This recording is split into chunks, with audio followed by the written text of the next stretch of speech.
Hello everyone, welcome back to Shiksha Kendra Unnan Society. Today we will be discussing solved TMA for Home Science 216. Identify any two natural fibers from your surroundings. Why is it advisable to use garments made from natural fibers? दो natural fibre आपका आसपास से क्या क्या है? Cotton and वुल, ठीक है। और नेचुरल फाइबर से बना हुआ कपड़ा ज़्यादातर क्यों प्रमोट किया जाता है पहनने के लिए? Wearing garments made from natural fibers often offer several benefits due to their inherent properties. And क्यों उसको पहना जाता है वो है ब्रीदेबल। फाइबर्स जैसे कि कॉटन, लाइनन, सिल्क, ये सब फैब्रिक क्या करता है, मतलब स्किन का थ्रू आप ब्रीथ कर सकते हैं, सांस ले सकते हैं। क्योंकि ये सब कपड़ा क्या होता है, एयर जो हवा है उसको पास करता है, ठीक है। और जो आपका जो बॉडी हीट है वो बाहर जाता है। उससे क्या होता है कि आपको गर्मी का सीजन में उतना गर्म नहीं लगता है, ठीक है। नेक्स्ट है मॉइस्चर एब्जॉर्प्शन। तो ये ये सब जो नेचुरल फाइबर वाले सब कपड़ा होता है, ये क्या होता है कि नेचुरली आपका जो स्वेट होता है यानी पसीना होता है वो सूख लेता है, ठीक है। इसीलिए आप पसीना ज़्यादातर कॉटन कपड़ा से ही पोंछते हो, ठीक है। Sustainable choice. जब ये सब चीज़ें जब मतलब ये नेचुरल फाइबर्स जो कपड़ा सब होता है, ठीक है, ये सब एनवायरनमेंट के लिए अच्छा है, बिकॉज आप ये नेचुरल चीज से एक्वायर कर रहे हैं, आप उसको बना नहीं रहे हैं खुद से। आप उसको नेचुरली कहीं चीज से मिल रहा है, या तो आपको सिल्क वॉर्म से मिल रहा है या फिर आपको शीप का वूल से मिल रहा है, ठीक है। Next, critically examine your surroundings and identify any four reasons for suffocation amongst children and adults. चार रीजन बताइए आपका सराउंडिंग देख के कि बच्चे और बड़े में सांस का प्रॉब्लम क्यों होता है, ठीक है। बच्चे लोग का क्या होता है कि वो लोग छोटा छोटा चीजें खा लेते हैं, ठीक है। और जब वो लोग छोटा छोटा चीजें खा लेते हैं तो उन लोग का गले में वो फंस जाता है, और इसी कारण सांस लेने में उन्हें तकलीफ होता है। अगर आप देखेंगे तो वो लोग हमेशा अपना मुंह पे कुछ चबाने के लिए कुछ सामान ढूंढते रहते हैं, और इससे क्या होता है कि कभी कभी वो लोग से वो चीजें स्लिप हो जाती है, और फिर चोक करने लगते हैं। चोक का मतलब है कि कोई चीज गले में फंस कर फिर खांसना, ठीक है। और सांस लेने में तकलीफ होता है उस टाइम। Unsafe sleeping environment. अगर बच्चे लोगों को उसका पेट पे सुलाते हैं, ठीक है, तो क्या होता है कि कभी कभी वो लोग सांस नहीं ले पाते हैं। ये चीज उन लोगों के लिए बिल्कुल भी ठीक नहीं है, स्पेशली जब वो लोग सो रहे हैं। कभी भी कोई भी बच्चे को उल्टा ना सुलाइए। Improper use of baby equipment. तो जैसे कि कार का सीट, ठीक है, या फिर जो ठेला गाड़ी होता है ना, बच्चे को जहाँ पर बिठा के ठेलते हैं, तो वो सब जगह पे जो बेल्ट सब होता है, ये ध्यान में रखे कि ज्यादा टाइट ना हो। उससे क्या होता है कि उस उनका फेस ब्लॉक हो जाता है, या फिर उसका चेस्ट होता है ना जो, वो ब्लॉक हो जाता है और सांस नहीं ले पाएंगे। Window blind cords. जो विंडो का तरफ में जो ब्लाइंड कॉर्ड्स होता है, ठीक है, उससे क्या होता है कि अ, बच्चे लोगों को सांस नहीं मिलेगा अगर गलत तरीका से अगर वो लोग कॉर्ड को पकड़ लेते हैं तो, ठीक है, और इससे उन लोगों को सांस लेने में दिक्कत हो सकता है। नेक्स्ट एडल्ट्स का है स्ट्रैंगुलेशन।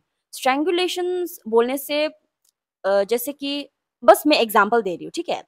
जब आपका कोई गला पकड़ता है, ठीक है, और उसको दबा के रखता है, उसको बोलते हैं स्ट्रैंगुलेट, ठीक है। जरूरी नहीं है कि गला दबाना है इससे। कभी कभी हम लोग कोई ऐसा कपड़ा पहनते हैं जो गले में बहुत प्रेशर पड़ता है, ठीक है, उस चीज को भी स्ट्रैंगुलेशन बोलते हैं। कोई कोई ज्वेलरी, ठीक है, लड़की लोगों को ऐसा ऐसा ज्वेलरीज पहनना पसंद है, जैसे कि चोकर, फिर उसके बाद जो एक ज्वेलर ज्वेलरी सॉरी जो एक गहना जो गले में एकदम चिपका हुआ है। कभी कभी ये सब जो गहना या फिर चोकर से क्या होता है, गले में प्रेशर पड़ने की वजह से सांस नहीं ले पाते हैं। Suffocation during sleep. एडल्ट्स का भी वही है, बड़े लोग भी कभी-कभी ऐसे पोज़ीशन पे सो जाते हैं, उन्हें साँस लेने में दिक्कत हो जाती है, ठीक है? फिर carbon monoxide poisoning. Carbon monoxide poisoning ये किस चीज़ से प्रोड्यूस होता है? मतलब किस चीज़ से बनता है ये, ठीक है? मतलब प्रोड्यूस प्रोड्यूस होना मतलब कि कैसे बन जाना, ठीक है? जनरेटर से होता है, फिर और कार्बन मोनोऑक्साइड सिर्फ हीटर या जनरेटर से नहीं होता है, लेकिन अगर घर के अंदर है तो जनरेटर और हीटर का ध्यान रखें जब आप उसे यूज़ करते हैं, क्योंकि उससे क्या होता है कि कार्बन मोनोऑक्साइड अगर एक बार बॉडी के अंदर घुस गया, तो फिर वो ऑक्सीजन के साथ मिक्स हो जाता है और वो पॉइज़न बन जाता है, ठीक है? ड्राउनिंग, जब आप डूबने लगते हैं तो आप साँस नहीं ले पाएँगे, यही चीज़। Okay, now development is correlated. Justify the statement by giving any two suitable examples. Development is correlated. इसका मतलब क्या है? जो जब हम डेवलप होते हैं, ठीक है? मेंटली अगर हम लोग ठीक है, इसका मतलब है कि हम लोग फिजिकली भी ठीक है, और अगर हम लोग फिजिकली ठीक है तो मेंटली भी ठीक रहते हैं, ठीक है? फॉर एग्जांपल मैं बताती हूँ। जब आप जॉगिंग पे जाते हैं सुबह को, तो आप फिजिकली फिट रहते हैं, और जब आप फिजिकली फिट रहते हैं तो आपका दिमाग भी फ्रेश ही रहता है, और जब आप अगर आपका दिमाग फ्रेश है तो आपको काम करने का भी मन होगा। समझ में आ रहा है आपको कि कैसे रिलेशन है ये दोनों का, मतलब मेंटल और फिजिकल का, ठीक है?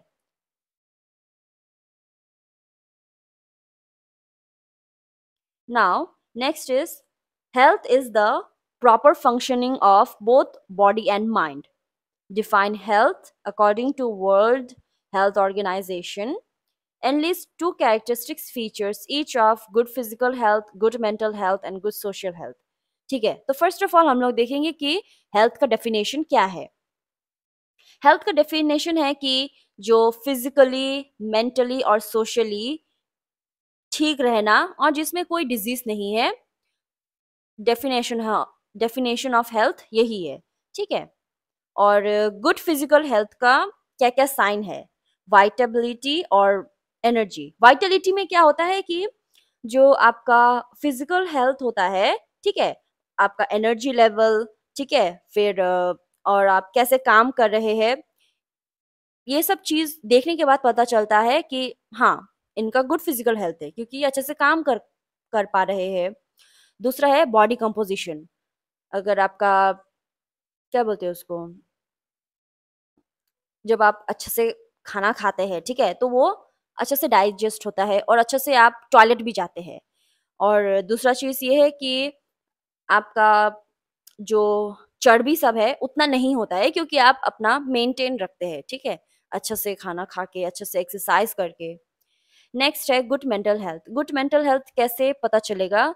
जब आप एक जब आपका लाइफ में कुछ चैलेंजेस आता है, ठीक है, तो आप उसको नेगेटिवली नहीं देखते, आप पॉजिटिवली उसको हैंडल करते हैं। नेक्स्ट है आपका पॉजिटिव सेल्फ एस्टीम।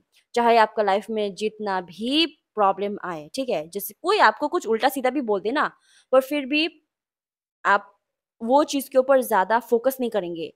आप अपना खुद का वैल्यू पहचानेंगे, आप अपना खुद का सेल्फ वर्थ आप जानेंगे कि नहीं, मैं ठीक हूँ, नहीं, मेरा इतना वैल्यू है, मेरा इतना ज़्यादा कॉन्फिडेंस है, ठीक है? मतलब आप खुद से पहचान पाओगे कि आप कौन हो। दूसरा कोई आपको बोलेंगे कि अरे तू तो अच्छा नहीं है, तू ये काम नहीं कर पाता है, वो नहीं कर पाता है। नहीं, आप वो सब का बात नहीं सुनेंगे। आपको पता है कि आप क्या काम कर सकते हैं, आपको पता है कि आप कितना ठीक है। दूसरे लोग जब आपके ऊपर पॉइंट्स लगाते हैं, तो आप उन चीज़ों को माइंड नहीं करते हो। आप पर्सनली उससे पर्सनल अटैक नहीं लेते हो, क्योंकि आपको खुद पता है कि आपका वैल्यू कितना है, ठीक है? नेक्स्ट है good social health. Good social health तभी माना जाएगा जब आप दूसरों के साथ अच्छा रिलेशनशिप बनाए रख सकते हैं, ठीक है? और आपका वर्क, आपका काम करने का जगह हो, या आपका घर पे हो, या आपका दोस्त लोग के साथ हो, ठीक है? Effective communication skill. Effective communication skills में क्या होता है कि आप अच्छे से बात कर सकते हैं, आप सही सही बात करते हैं, पॉजिटिव एटीट्यूड दिखाते हैं, पॉजिटिव बातें करते हैं, ठीक है, और दूसरों को मोटिवेट भी करते हैं। और सिर्फ बोलना नहीं है, सुनना भी है, ठीक है?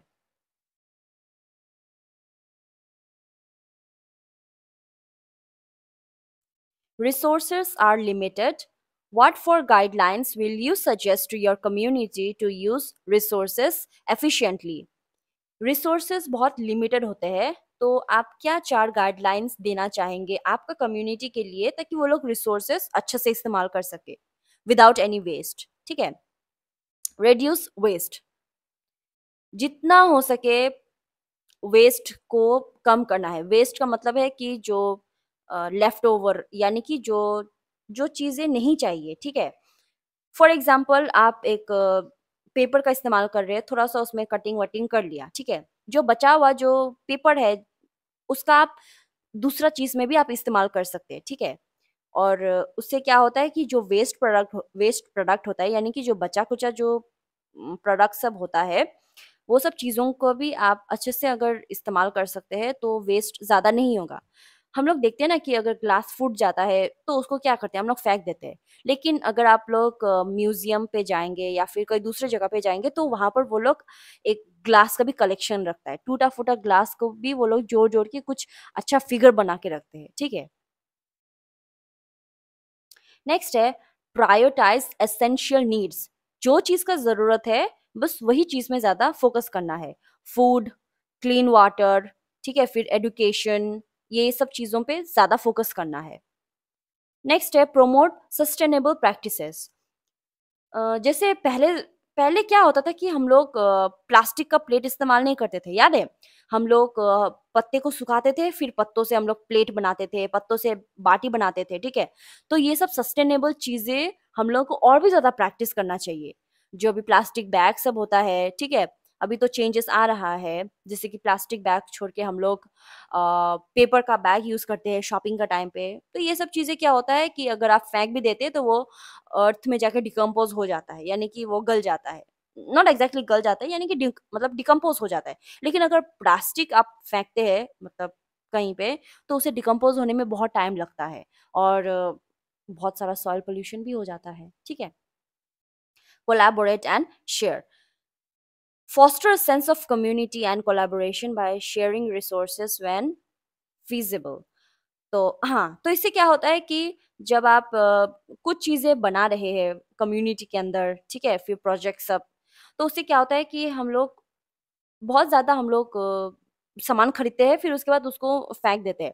लेकिन हम लोग क्या कर सकते हैं कि जो सामान बेच मतलब बच गया है, वो सब चीज़ें हम लोग दूसरी जगह बेच सकते हैं या फिर किसी और को दान में दे सकते हैं, ठीक है? नेक्स्ट है discuss the misuse of any two resources in your own community and suggest ways to prevent it. ऐसा 2 रिसोर्सेज बताइए जो आपका कम्युनिटी में बहुत मिसयूज होता है और इसे कैसे रोका जा सकता है। सबसे पहला है वाटर। वाटर का मिसयूज बहुत होता है।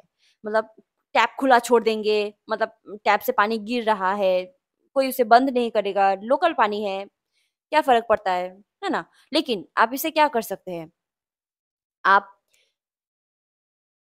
प्लम्बर को बुलाएँगे, वो टैप बनाएँगे, जितना कम हो सके पानी का वेस्टेज होना चाहिए, जितना कम हो सके पानी का वेस्टेज, ठीक है? कभी-कभी ऐसा होता है कि हम लोग ने लाइक फॉर एग्ज़ाम्पल एक अच्छा-सा एग्ज़ाम्पल देने से, हम लोग ने कपड़ा धोया, ठीक है? वो कपड़ा धोने के बाद हम लोग उस पानी को हम लोग क्या करते ऐसे फेंक देते हैं। तो वो कपड़ा धोने के बाद फिर आप फिर से जूता को धोते हैं, ठीक है? इससे क्या होता है कि बार-बार पानी भी वेस्ट होता है और जो आपका जो रिन या फिर जो भी सर्फ एक्सेल यूज़ करते हैं, उसका भी वेस्टेज होता है, ठीक है? तो जब आप कपड़ा धोते हैं, ठीक है? कपड़ा धोने के बाद वो पानी को नहीं फेंके, वो जूता उसमें डाल दें, ठीक है? ये जस्ट एक एग्ज़ाम्पल है, ठीक है? अगर आप ऐसा नहीं करते हैं तो। अगर आप ऐसा करते हैं तो बहुत अच्छी बात है। आपको अ, चीज़ों का दोबारा इस्तेमाल करना अच्छे से आता है। बस कपड़ा धोने के लिए या जूता धोने के लिए नहीं, ऐसा बहुत सारा टाइम है जब हम लोग पानी का ना बेकार इस्तेमाल करते हैं और फेंक देते हैं। जैसे कि बारिश का मौसम का टाइम पे आप वो पानी को कहीं पे कलेक्ट करके रख सकते हैं और फिर वही पानी को आप पेड़-पौधा में दे सकते हैं, ठीक है? हाँ, नेक्स्ट है एनर्जी ओवर कंज़म्पशन। एनर्जी का ज़्यादा इस्तेमाल कर लेना, ठीक है? इसमें क्या होता है कि हम लोग ना घर का जो लाइट्स होता है, हम लोग लाइट्स को कभी-कभी ऐसे ही छोड़ के चले जाते हैं, ठीक है? उससे क्या होता है, एक तो बिल ज़्यादा आता है और ऊपर से कोई है भी नहीं वो जगह पर, बेकार में लाइट इस्तेमाल हो रहा है। लेकिन आप उससे क्या कर सकते हैं कि जब जितना आपको इस्तेमाल चाहिए बस उतना ही लाइट ऑन करें, फैन ऑन करें, बट जब नहीं चाहिए तो याद करें कि फैन ऑफ करना है, लाइट ऑफ करना है या कोई भी चीज़ें ऑफ करना है, ठीक है? और हाँ, एनर्जी जब ज़्यादा कंज़्यूम हो जाता है तो ग्रीन हाउस का एमिशन होता है, ठीक है? ग्रीन हाउस गैस एक